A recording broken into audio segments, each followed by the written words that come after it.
gonna call the meeting to order at 6:31. Can I have everybody rise for the pledge? I pledge allegiance to the flag of the United States of America and to the republic for which it stands, one nation, under God, indivisible, with liberty and justice for all. Miss Amy, can you do a roll call vote, please? Trustee Bosker. Here. Trustee Byler. Here. Trustee Hill. Present. Trustee Manning. Here. Board Chair Miskowitz. Here. Vice Chair Oldenburg. Here. And Trustee Ramsey.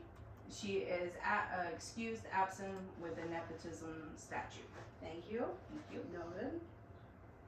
Tonight, public comment is the time on the agenda for individuals to comment on items that are not on today's agenda. These comments must be about public matters and cannot include any private matters.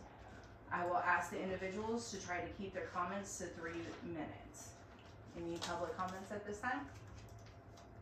Are we allowed to make a public comment if it's about what's on the agenda or? No, ma'am. That comes later. Thank you.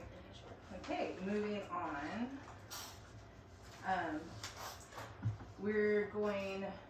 I need to inform everybody that Miss Brenneman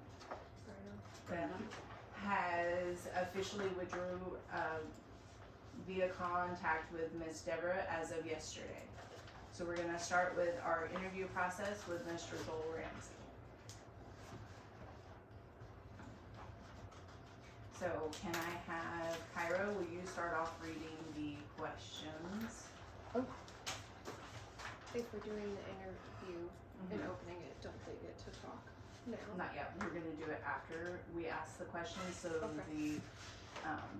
the public has his answers to digest. Okie dokie. Number one, what are your opinions and perspectives about the manner in which our district is currently operating, and what specific areas do you see as needing attention, improvement? So I think our district has gone through a time period where there's been a lot of leadership turnover over probably the last decade and a half.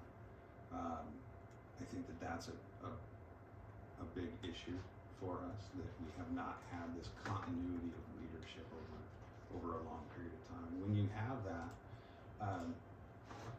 it results in people not being able to they find themselves not buying into changes. They don't. There's no way to implement long-term change. There's no way to implement long-term initiatives for the betterment of the school, and that results in people getting frustrated. I think over the last 4 years in particular, I think we've had some issues with erosion of trust in between the school and the community, and I want to do things to change that. I want to work towards changing that. That's a main focus to me, especially in particularly in the first year of being superintendent. Some of the things that I want to do to bring back a level of trust between the community and the schools. I want to have monthly listening sessions with the community. Just open up the time and the space for community to come in and have conversations about whatever they need, concerns, problems that they have, or successes that they see us doing. I want to do the same thing with staff. I want to have staff listening sessions as well. To rebuild trust, it takes time. It takes open listening, and it takes action. People don't just automatically trust. They need to see the follow through with it too.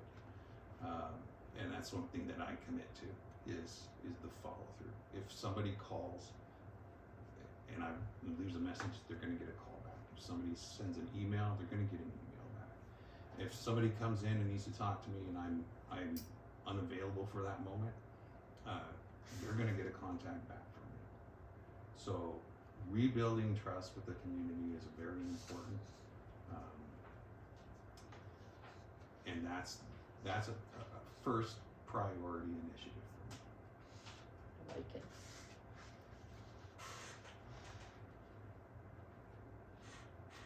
Mr. Jim, can you read number 2, please? Our school is at the heart of a small, tight-knit community. Can you share how you would approach building trust and engagement with families, staff, and community members, especially in a place where relationships really matter? You're right, relationships do matter, that's an excellent question. Leadership all has to begin with a relationship that the leaders build with the people around them. I think over the course of my career, the relationships that I've built between students, between colleagues, with parents have been positive relationships. And when you build those positive relationships and they're strong and effective, people have trust. And like I said earlier, you gotta have the follow through. You gotta do the things you say you're going to do. You have to be present. You have to be available. And this is a 24/7 job, and it doesn't end when the school day ends. So being available to talk to people. I just ran into a parent in the Quick Stop store the other day. So I had a great conversation about his child struggled a little bit last year, and just talked about things that we can do to help his child to start the school year in a positive way and find success. Miss Annie, can you do number 3, please? What is your vision for academic and overall success in a rural or small school setting? And how would you tailor district-wide decisions to support both student and staff in that context? So, can you read it again? I'm sorry. No problem at all. I should have gave him a list of the questions. Sorry. I'm really sorry. Do you want him to have? Okay. What is your vision for academic and overall success in a rural or small school setting? And how would you tailor district-wide decisions to support both student and staff in that context? So academic success has to start with an analysis of data, right? Where students are, where they are currently, and then it has to be backed up with goals, right? Where do we want the students to be in this, at the end of this year? Where do they want them to be in 3 years, 5 years? So it begins with data, and it begins with everybody understanding what the goals are. We also have to have, we have to improve with, it's called vertical articulation. It's the communication between the different grade levels. The third grade teacher has to know what math the sophomores are going to be, at least have a pretty good idea, so that we're able to build on student learning over time, so that there's a continuity between the grade levels where we all know what the goal is and what the direction is that we're going. We have to look at curriculum. Is the curriculum that we're using effective? Or is there more that we could be doing? If it's not effective curriculum, we need to get rid of it and get something different. I'm sure I got all the points. District-wide decisions that affect everybody have to be done collaboratively.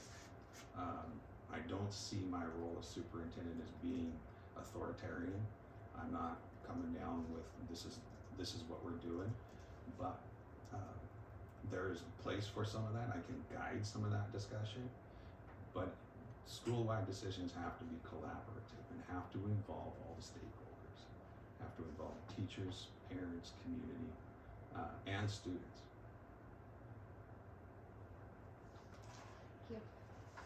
Ms. Cass, can you do number 4, please? If offered the position of superintendent, how would you navigate the role of superintendent in a setting where you'll be seen not just in the office, but at sporting events, the grocery store, and community events? Oh, like I said, it's a 24/7 job. People know who their school superintendent is, and so you have to, when you're out in the community, you have to behave in an ethical manner. You have to behave in a way that you're the face of the school in many different ways. And so you have to behave in such a way that it places a good light on the school, and the people who work there. We ask our student athletes to do that. We ask our student athletes to behave. Don't be off at the parties, and don't be. We ask the students to do that.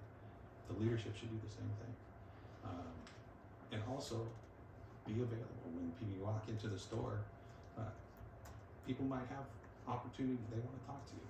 They might have questions, and so I have a motto that I've developed that I operate by. It's everyone has a voice. Everyone has a voice. I really want to implement that as an overarching theme of the school. Everyone has a voice means that everybody has an inherent need to be seen, to be heard, and to be understood. Which means listening to them, giving them opportunity to speak. When there's questions, there's concerns, people have problems, you listen. There's a saying that I like: never miss a good opportunity to shut up. And you learn a lot simply by listening to people. You gain information, and you get insight on directions to go. And so those are being out in the public. There's opportunity to do that. If offered the position of superintendent, can you share your vision for the future of the school over the next 1, 3, and 5 years? What specific plans do you have for the school improvement in these timeframes, and how do you envision building on the process beyond 5 years? Okay. So I think I saw in your folders that you have at the last board meeting, I gave out a 5-year plan. I brought copies for people if you want to look at it. So this is a draft plan. I really feel like this requires a bit of collaborative work as well. I want to share it with our strategic plan committee. I want to share it with our staff and get input. But the guiding principle behind it is, like I said, everyone has a voice. Everyone has an inherent need to be seen, heard, and understood. And so, in the first year, it's laying the foundation. This is the year to begin to rebuild trust. The theme of that first year is rebuilding trust and honoring every voice. So the initiatives I put forth in that first year, like I said, the listening sessions. I want to have staff one-on-one sessions where staff just comes in 20, 30 minutes at a time and just whatever they want to talk about, whatever concerns they have, whatever questions they have. It's really just open-ended. So that's building staff culture and trust, and launch monthly staff voice forums as well. In addition to that, I'm going to operate off of an open door policy. If somebody needs to come in and talk to me, come in and talk to me. Can you send an email? Send an email. You're going to get a response. It's a phone call. You're going to get a phone call back. I want to clean up our district website. It's kind of a mess, but it needs cleaned up. We need to create transparent systems for decision making and school planning. Again, that's a collaborative effort involving the whole staff. And I want to release annual state of the school addresses. Now, that's not like a speech. It would be in a written format, and just where we are and where we don't. After the first year, everything from the first year continues into the second and third years, right? So we've begun to lay the foundations and the framework for rebuilding trust with the community, with parents, and with students. From there, we turn our focus directly to students and student learning. Okay, so our theme in there is from stability to student-centered culture. I want to, and this is the time period where I would institute student voice forums as well. Start getting their input. We already do some really great things curricular. We have CTE courses, we have dual credit courses. I want to expand that to the homeschool community. What can we offer? The whole goal at the end of the 5 years is that we are a true community hub that caters to the needs of the entire community. Education is changing, and the old model of the brick and mortar building is not the only option that families have. But we have an infrastructure in place that can help support what families are doing. So that's the direction I want to take us. So by year 5, we're looking at sustainable success. Where students we're looking at and we're seeing measurable growth over time. It's a place where students like to come to school. It's a place where employees like to come to work. There's not, the teachers aren't just shutting their door and staying in their room all day long. They're coming out, they're getting involved. I want to build a place where people want to be. And what I love about a 5-year plan is at the end of the 5 years, you get to make another 5-year plan, right? You get to look at where we've been, reflect on the direction we've gone and the gains we've made, and reflect, hey, is there still some voices out there that have not yet been heard, seen, or understood? And how can we bring them in? And then you make another 5-year plan. I've put down roots here.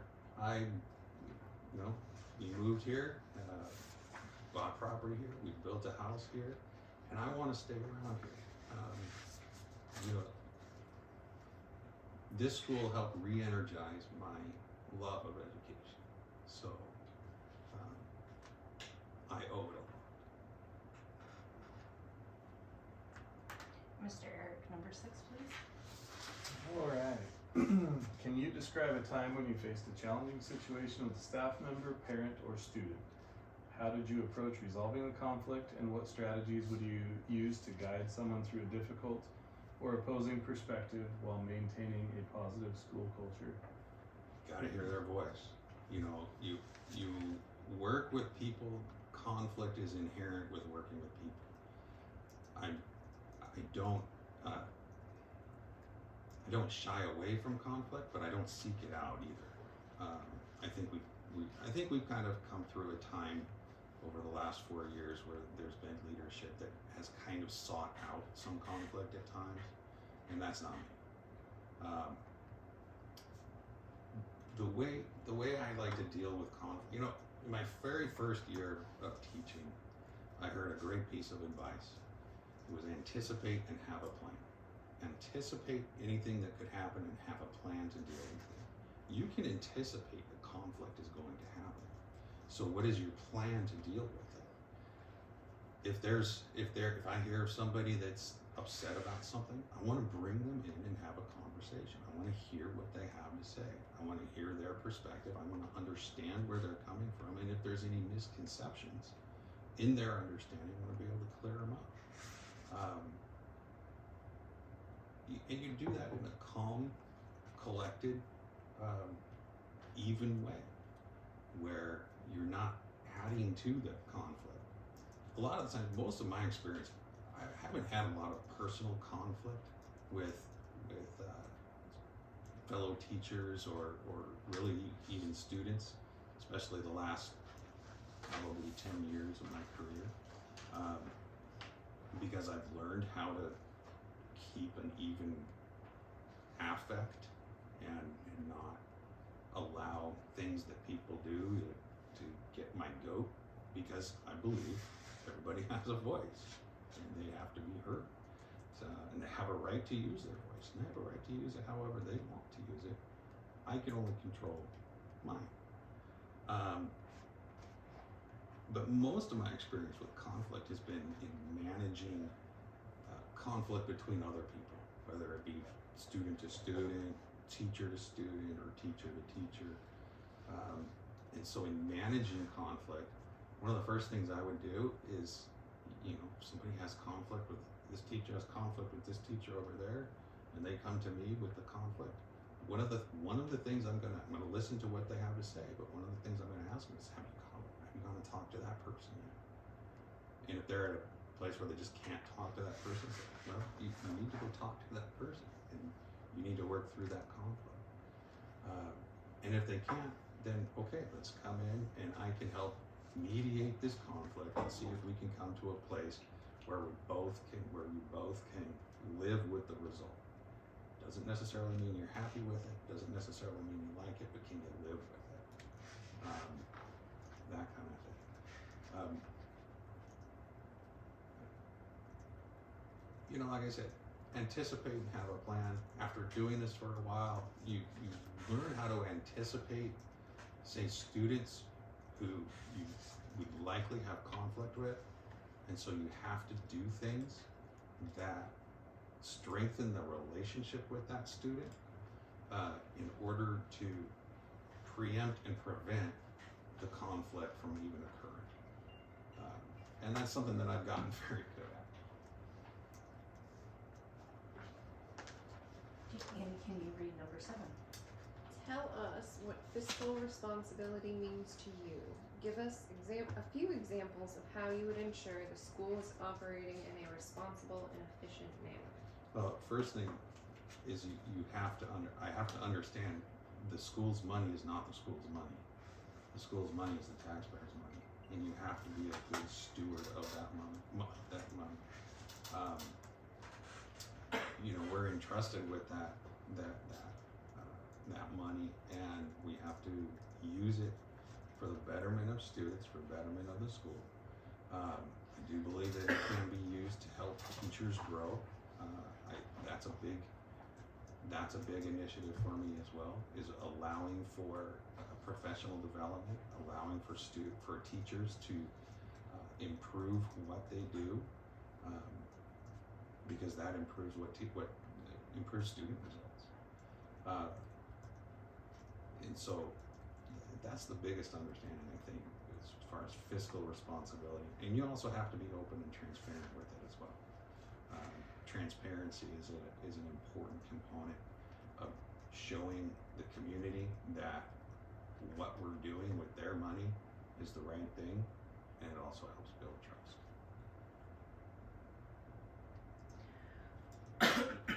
Sorry. Is there anything regarding your application to this position for which you would like to assess your rights to privacy and request that I make the determination about whether to go into executive session and discuss that matter? No. Is there any questions that you have for us? I do have a couple of questions. So what do you see as a board? What do you see as the most important leadership traits needed to restore stability and trust?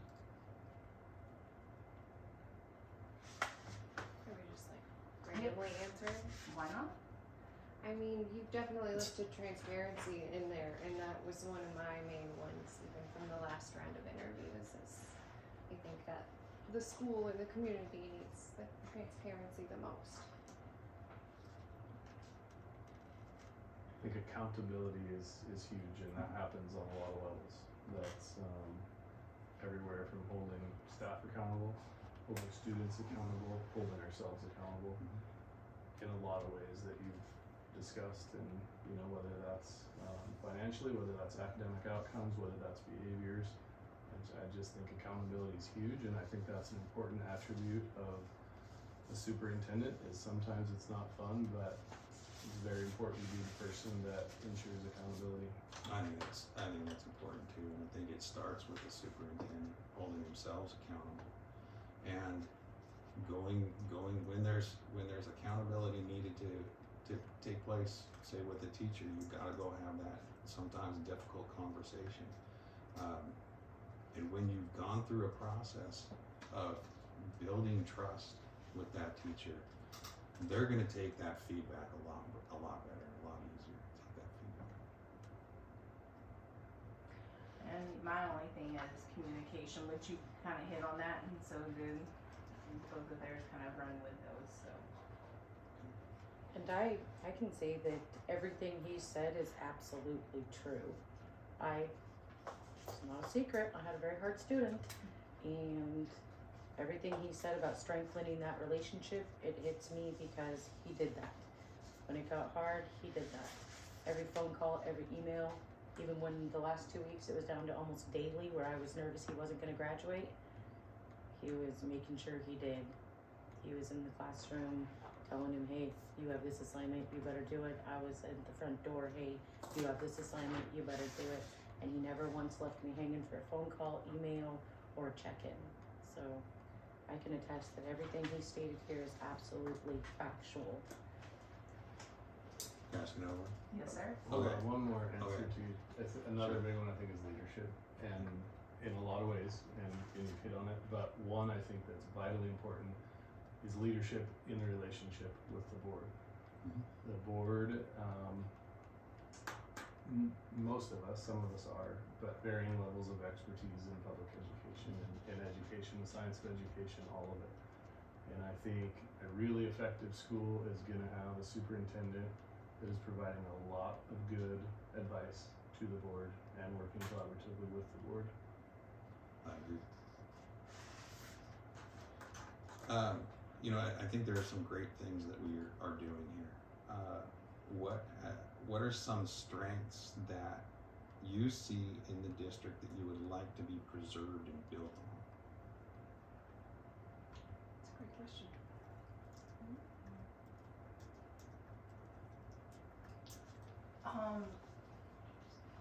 Sitting on the board as long as I have, I love the communication I have with the teachers. I walk down the hall and I don't feel like they want to stab me.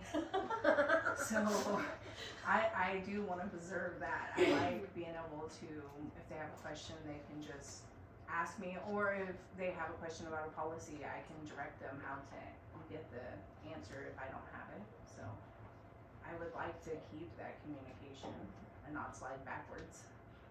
I agree with that. Very much so. It'd Yes. be nice to, I don't know, not have that fear of communication aspect there.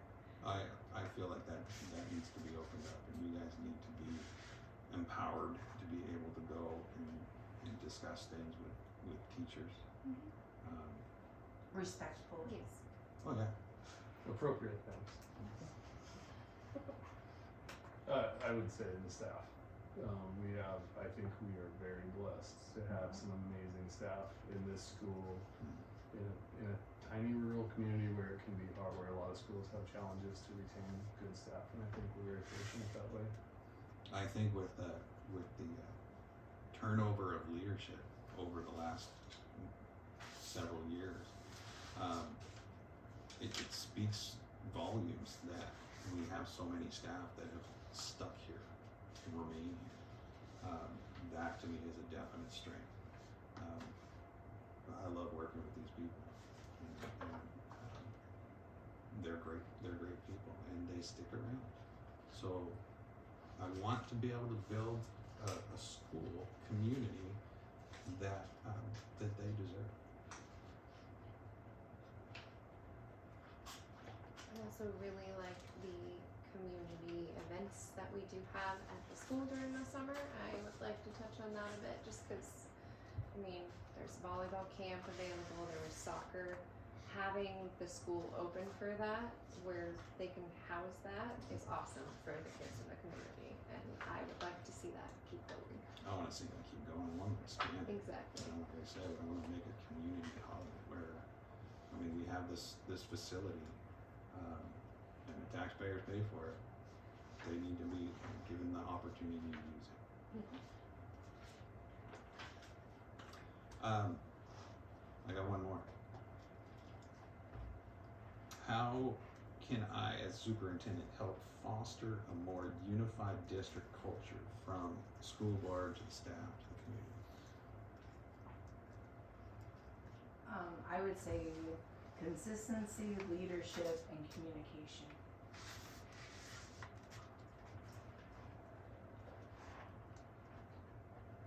I would say what we listed from your first question, basically. Transparency is huge. Good decision making is huge. Accountability is huge. That communication piece, when it's probably the number one thing I hear when people say need improved. One of the things I started last year is send out an email every Monday to the teachers, to the staff. Here's what's happening this week. And I want to continue doing that and open up that communication. You get that too with that open door policy. Anybody come in, if you've got something you need to get off your chest, come in and let me know. So, I agree. Communication is huge important. Collaboratively building a 5-year plan that has buy-in from all the stakeholders is a really good start.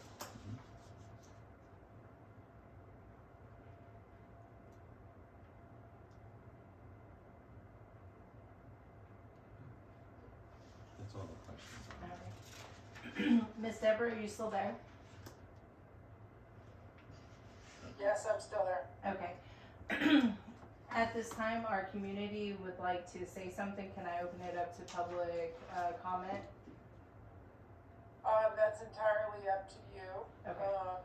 I think it would be appropriate, even though you don't have a motion on the table. I Okay. know that when we visited on Monday, the board was interested in having the community and staff input. I would just caution people that in your comments, be careful that you're not infringing on the privacy rights of any individual in the comments that you made, but that's entirely up to you as board chair, and I think it's appropriate under the circumstances. Okay, thank you. And to piggyback off Miss Deborah, I'm gonna open it up to public discussion at this time, but we're gonna keep it positive. So if the person isn't here, we're just not going to talk about it. Okay? So do we have public discussion at this time? Will you please stand, state your name for the camera, please? I am Libby Swanson, and I wanted to thank you guys for the opportunity to speak tonight. I'd like to take a moment to recognize the exceptional leadership we have witnessed over the past year from Joel Ramsey. Joel became the 712 principal. He took on more responsibilities than just his teaching and principal role. During this time, when consistent leadership was needed, Joel stepped up to the challenge because he knew our teachers and our students needed support. He listened, he responded, and he led with professionalism, compassion, and action. His dedication to our staff was and is intentional and appreciated. As well, as we all know, one of the most critical areas of need in Knoxon School has been communication. Clarity and transparency have been lacking, creating uncertainty and frustration. That has changed thanks to Joel. With his leadership, we've already experienced a shift toward open and honest communication. Staff feel informed and included in the decision-making process. Joel gives opinions, seeks feedback, and follows through with a set plan. This is the kind of collaborative leadership that builds trust and strengthens a school community. His door is always open, whether it's students, teachers, or parents. He makes himself available. Joel listens, considers different perspectives, and leads with transparency and accountability. Joel has said that he wants to be the constant that Knoxon School needs. That kind of unwavering commitment truly matters. He has demonstrated integrity, resilience, and focus on what is best for students, staff, and the Knoxon community. Knoxon needs a leader who understands the challenges of today and is also willing to face them head on with consistency. Joel is the leader that we need, and I absolutely support that Joel Ramsey receives the superintendent position. Thank you. Thank you. Any further public discussion? Can you please stand, state your name for the camera, please? My name is Kelsey Mann, and just, I haven't been going to these very much, okay?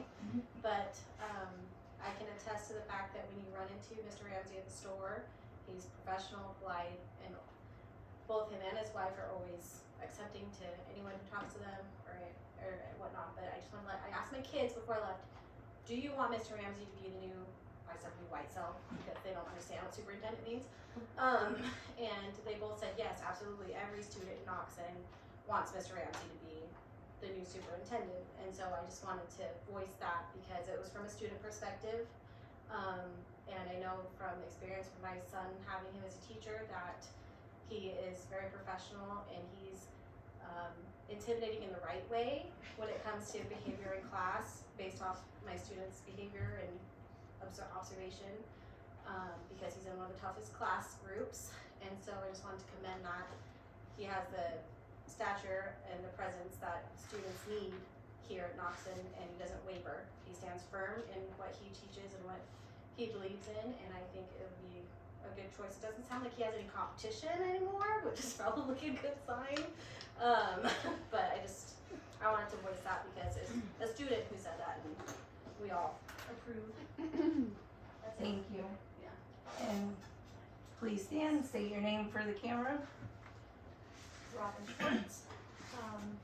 Mr. Ramsey has already established as a great science teacher and staff member that students trust and look up to. Last year, he stepped into the high school principal role, and many times he was called upon to assist with an elementary principal role as well, and he did it seamlessly, and he never uttered a single complaint. This year, he's stepping up again, offering to fill administrative needs of our school. He comes in every day. He comes in very early, much earlier than most. He's studying hard for this position. He's actively seeking to learn more, to be the best that he can be with that. He's putting in the time, and he's trying to be prepared for it. As our society and community changes, I'm grateful that we have someone as dedicated as Joel to be here for our students and our staff. I have no doubt that he's up for the challenge, and I hope that the board and community will support him in the journey ahead. Communication will be key, and I just say let's all work together, support each other, and make it for a better tomorrow. Thank you, Ms. Robin. Anybody else in the public would like to discuss? Jenny Byler. Thank I'm here to support Joel. In the hallways, the kids always talk to him. They look up to him. The teachers, for a while, the teachers would stay in their classes. When Joel started coming around, the teachers would start coming out and talking to them, so I support Joel to be superintendent. Thank you. Anybody else? Well, I feel like I should. All the pressure's on me. I'm Courtney Voss. I've actually had the opportunity to work with Joel the last month on this grant, and it's been a great experience. Him and I are constantly communicating via email. When I do come in, he wants to sit, he listens, and we try to get some progress done going towards this grant. I highly recommend Joel. Thank you. Anybody else?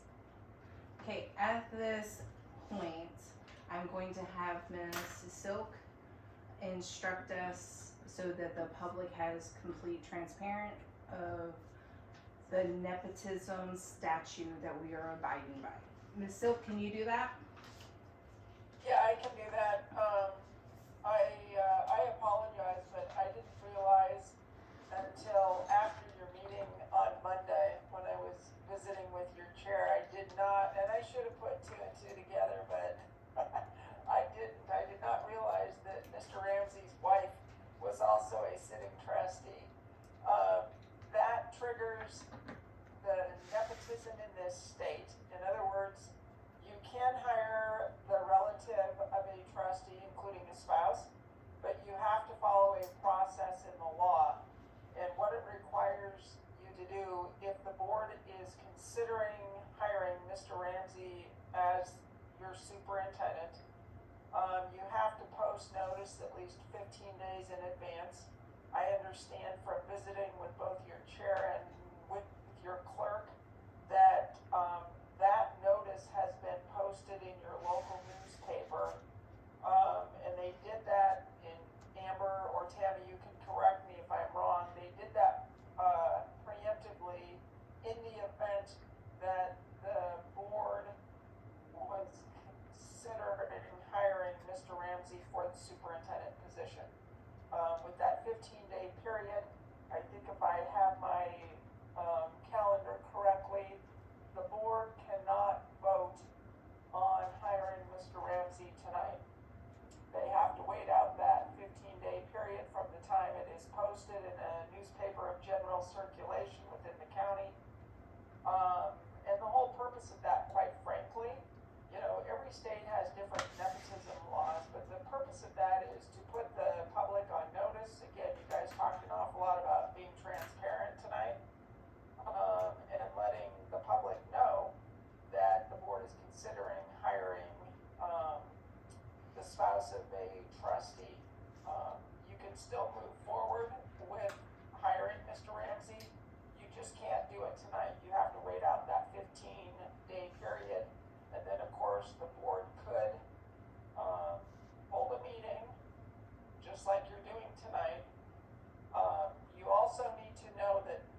unanimous by all trustees with the exception of Mr. Ramsey's wife.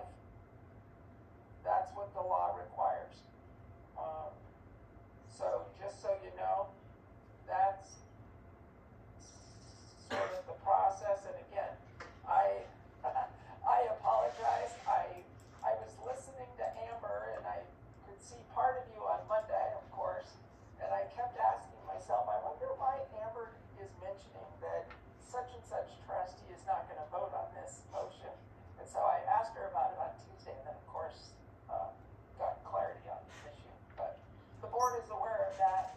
I don't know if you need me to explain any further. Nope, that's good. I just wanted the public to hear it from you so that they understand why there is no motion on the table as of tonight.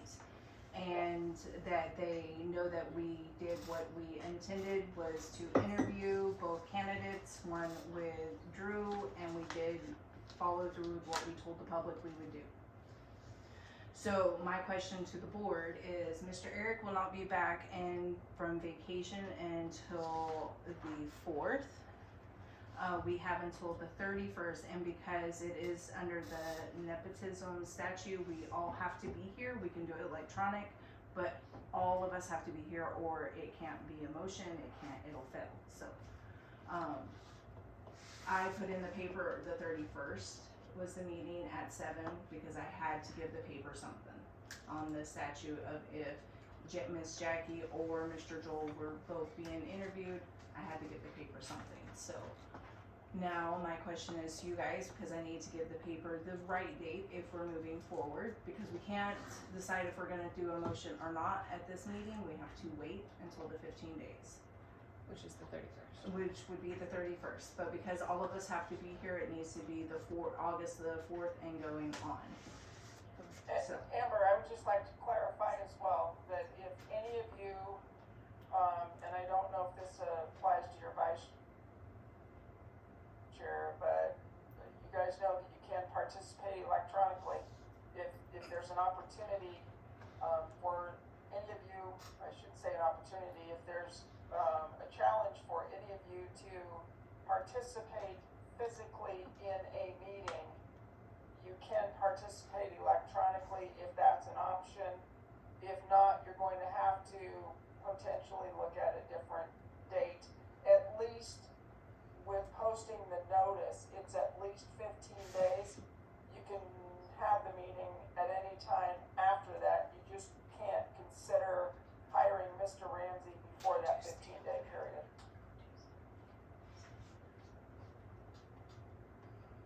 I think we're looking at the 6th anyway, to be 15 days. No, you count the weekends. We clarified. I did. We posted on the 22nd? No, Did we? it posted yesterday. It's in this 23rd. week's ledger. 16th. Oh, I'm looking around, wait, thank you. It's okay, just, But it came no, out in just the clarification is fine, ledger I on like the that. 16th, this week's So, publication. I need to know your guys' dates. I am open as far as it is right now, and I don't know where you're going for vacation, so the 4th will work as long as it's with the rest of the I'm board. good anytime. Okay? The 4th works better than the 6th for me. When you said the 6th, that threw me off. I was like, wait, what? The 6th wasn't in plate, but okay. The 4th will work for you? And 7 o'clock, okay, Cass? The, 4th doesn't work for me. Can okay. you electronic in? Probably not. Okay, what about the 5th? Can you I don't even know what day electronic the enter fifth it on the 31st? 5th is a Tuesday. I can, it makes me, it terrifies me that I want a service, that I'm a dinosaur, that technology will fail and I will hold up. Okay. So I'm willing to try if that's the way the board wants to go. I would certainly prefer to be here in person, but Are you good on the 5th? Yep. Oh, just I like can the do the 6th. 5th. Cass? Yeah. Jim? Eric? of course. Okay, and I know that we've been asked to do it at 6 and later. So we'll 7, 6 o'clock, which way you guys wanna go? Whatever's good for everybody. Midnight. As long as I don't need to bring my sleeping bag. Okay, no, we're not gonna do a sleeping bag. And, Miss Tammy, will you, for the record, August the 5th at 6 o'clock, correct? I guess so, nobody said nothing, so, Yeah, I'm good with that. okay. I appreciate it. Okay, and since, does the public have any questions on the nepotism, just so that we're transparent with everything? Should we come back and read our letters again? Nope, that's why I wanted you guys to be here for the interview, give your guys' statement, and then if you guys have any questions, and if anybody in the community has any questions, they can reach out to the people that were here tonight, and we can, Is it gonna be a closed meeting? no ma'am. Okay. No, that'll be a quick one. Everything we do is in the public eye, unless it goes into privacy. For sure. Yeah. Alright, Ms. Deborah, we're good? Hold on. Can I just make a follow-up to the question that was asked by Yep. a member of the public, I think of the staff? Yep. You do have the right to provide further input, if there is a motion and a second during that meeting. So the answer to that is, Yep. you can state your opinion or come up with other thoughts. And Miss Deborah, Eric has a question for you? Yes.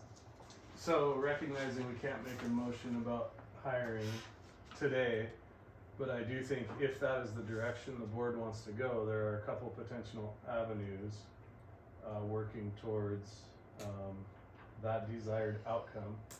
Is there any way to discuss those at all tonight without having a motion on the table, or because we've got 15 days where we can do where some planning can happen, and so that we are coming together and making a motion with more certainty on the desired outcome? Is there any way that we can talk about that tonight, or would that be not? Okay.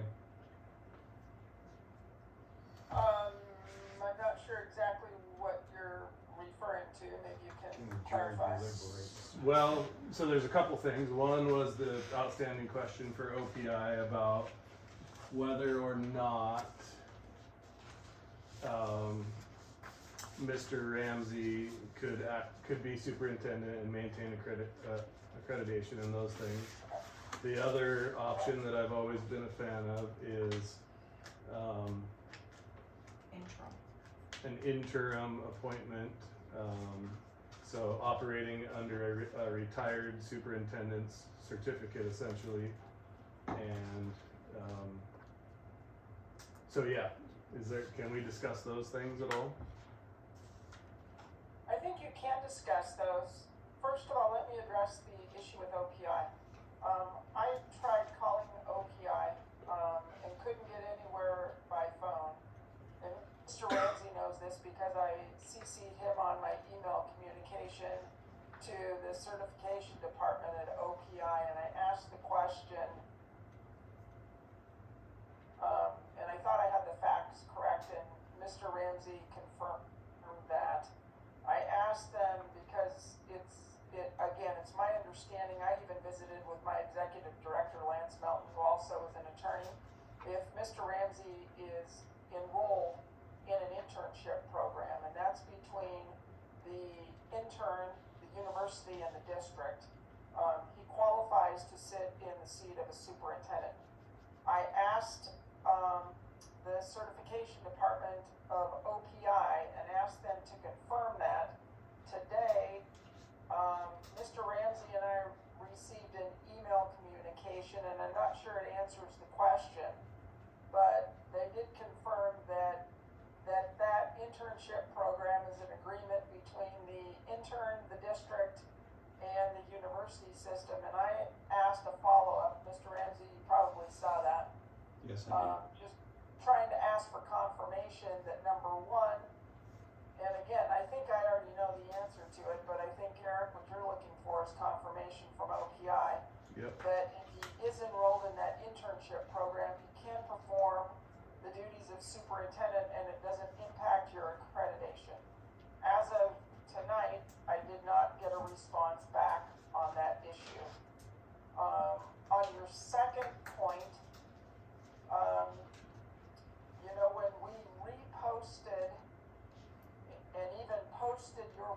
situation for the first time, and we discussed this on Monday evening, Mr. Meppen was in essence going to be an interim superintendent. I just think it's up to you guys, but people have had multiple opportunities now to express an interest in the superintendent position at Knoxon, and we are where we are. That's what I would tell you on that. I don't know, Eric, if you're asking if you should continue to pursue somebody that is a retired superintendent. If that's the case, I'm just being honest with you, I think they should have submitted their letter of interest and their resume, and they've had, again, at least 2 opportunities to do so at this point in time.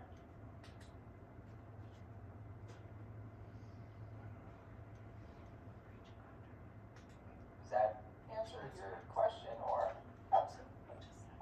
It does. I've heard in the past of retired superintendents willing to help out in situations just like this, where they can come in, we're probably only present a couple days a month.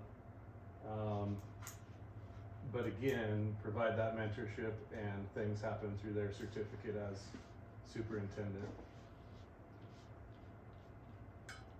And I agree with you, and I think, I don't want to go backwards here, but, Mr. Mepham is a retired superintendent, and that's what, at least when he was there in the district on June 30th, appeared to be willing to do. And if there are others, my response is they've had at least 2 opportunities to notify us. It's been posted on the MTSBA website, and I think at some point in time, you guys have to move on. And again, I'm here to facilitate the process. I'm not here to sway the board one way or the other. I just think that you're coming really into a critical point here. And again, now you're looking at another 15 days. Yeah, which is precisely why I bring it up. We have 15 days that we could use to look into that avenue. Well, I think that begs the question of whether or not you want us to attempt to repost it on our website, and that's entirely up to you. I'm not gonna, like I said, I'm not here to sway one way or the other. Yeah, well, and I want to clarify now because I don't want to leave the wrong impression.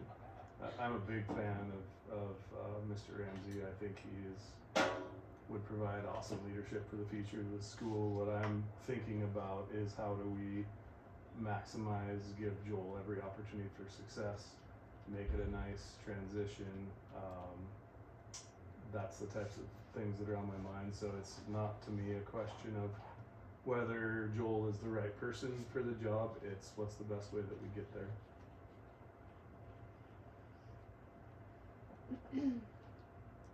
So I guess we can talk offline. I would like to continue looking into that avenue in the interim here, and maybe that is not an option. But I just want to be prepared at the next meeting so the board understands potential options. I thought that there was an intern in the program you'll be in that'll be coming in a couple times a month, didn't you?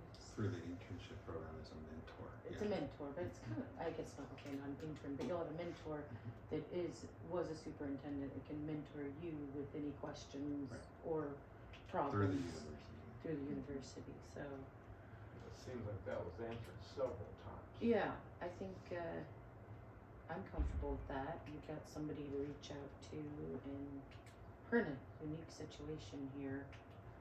I don't think there's any school in the country in this, and we've had more meetings than anybody in our summer.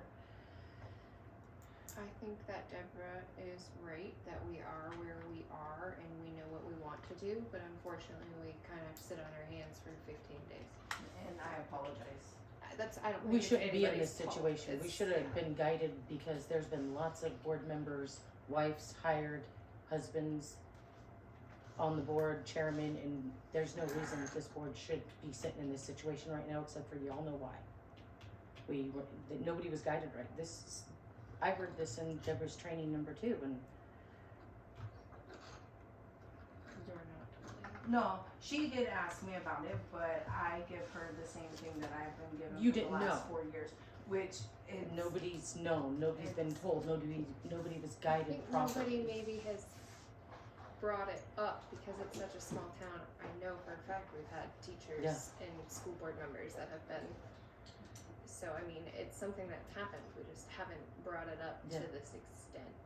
But it's okay. We're playing by all fair rules. We We're are. doing it legal way, and that's So now we just have all to we wait. have to do is correct it from now since we know. So. Does anybody have any other questions?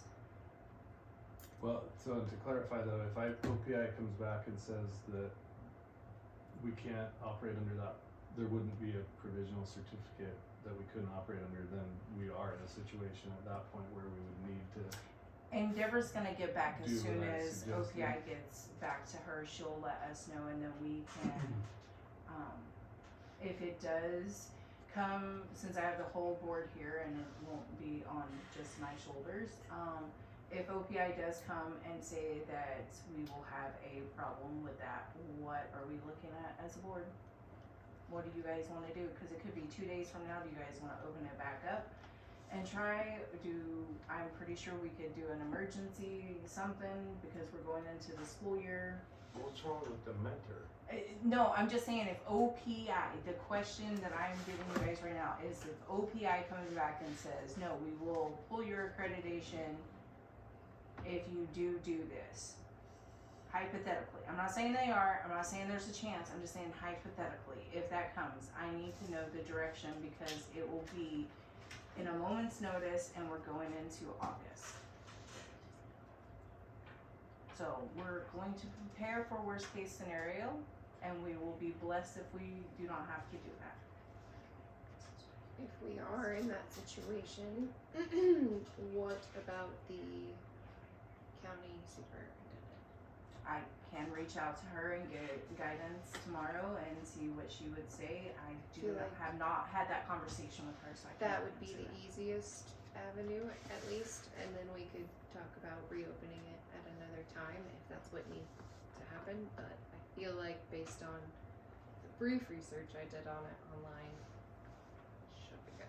Well, what I she think- keeps saying, cause last weekend tonight, I mean, she's in the We're just 30. we're waiting for that one little piece, and Deborah is asking questions, and she sent the email, just nobody from OPI has responded back to her with that clarification that the board has asked for, so that's one piece of information that we need. And with the nepotism, like Deborah said, we have to be unanimous. Whatever decision is made by the board has to be unanimous, so. Alright, can I Yep. interject here as well? If OPI comes back and says, that they won't accept it, I can guarantee you there are going to be communications between OPI and my office, just given the history with the same type of circumstances that we've dealt with in other districts. Okay. I will let the full board know as soon as I hear something back, but you can also, and this doesn't, well, it does have a lot to do with your district and the communications even that Mr. Ramsey has had. They don't just get to make up the rules and interpret them the way that they like them. The rules are the rules, and again, I visited with our executive director. We've both been practicing law for over 30 years in this area, and we know what we're talking about. Thank you, Ms. Deborah. Okay. And I do personally, I have worked here for 33 years now. we have had two superintendents who came in as principals, did their superintendent certification for the UN, whatever, and it did not affect our accreditation. So he's currently working on his principal certificate is where the question comes in. So if he were a fully certificated principal, this wouldn't even be a question. It's very clear that he could then have that provisional superintendent's Okay. certificate. Because he's not quite there yet and working on it, that's why it's in question. Throws a little wrench in it. Yeah. Yep, so we're just trying to verify we have all of our ducks in a row, so. But if our ducks are in a row and we can, are we still gonna be having deadlock? No, we're not discussing that because we don't have a motion on the table. This is only information, we did our interview, and when we come back to the meeting on the 5th at 6, we will proceed with what the board is going to do from that point on. You guys have 15 days to talk in your head, not to anybody else, because will be an agenda item, but yes ma'am, Sam. Can I make a motion to adjourn? As long as there's no other questions, then I am free Oh, for that. wait, I got plenty more. Get your Robin? ducks in a row over there, sir. What would it mean for us to not be accredited? What does that mean to our school? Deborah, can you answer that question, It's like please? Trout Creek, I know, has been What was operating. the question? What does it mean for the school district to not be accredited? It wouldn't be that you would not be accredited. If you put somebody in a position and they don't have the certification or endorsement or emergency authorization, it could be, and again, I don't think it's going to be, it could be a mark on your accreditation report. It's not gonna impact the district's accreditation via K through 12 public school. It's sort of like an audit, you know what I'm saying, where you go through an audit and you get an audit finding, that's what it would be. And again, I would be overly surprised if that were the case, and I already know from visiting with Lance that if OPI gives that opinion, we're not just gonna let it lie. Thank you. Thank you. Okay, not Annie. Motion to adjourn? I second. I got 3 more questions. And that's 7:35.